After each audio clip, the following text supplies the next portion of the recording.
আসসালামু আলাইকুম, সবাই কেমন আছেন? আমি আলহামদুলিল্লাহ ভালো আছি। তো শ্বশুর বাড়ি আমি প্রায় খারাপ বৌমা হয়েও প্রায় 3 বছর কাটাইতেছি। তবে অনেক আমার শ্বশুর বাড়ি সবার কাছে আমি খারাপ, স্বামীর কাছে অবহেলিত আমি বউ।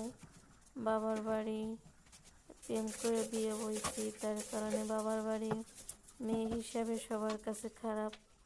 দিন শেষে আমি খারাপ। তাই বাবা মা ছাড়া এই দুনিয়া থেকে আপন না, ঠিক আছে?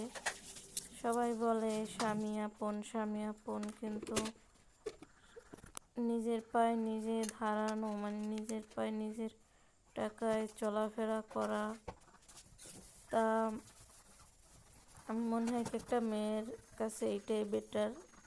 সে যতই আপন বাবা মা বা ভাই বোন আত্মীয় স্বজন স্বামী হোক না কেন, কারণ তারা দিন শেষে একটা খোঁটা দেবে। আর মেয়েদের কোনো জায়গা নাই। স্বামীর বাড়ি যদি অবহেলিত হয় তাহলে মেয়েদের আর কোনো জায়গা থাকে না, না থাকে বাবার বাড়ি। বাবার বাড়িরও মুখ কালা করে সবার কথা শুনতে হয়।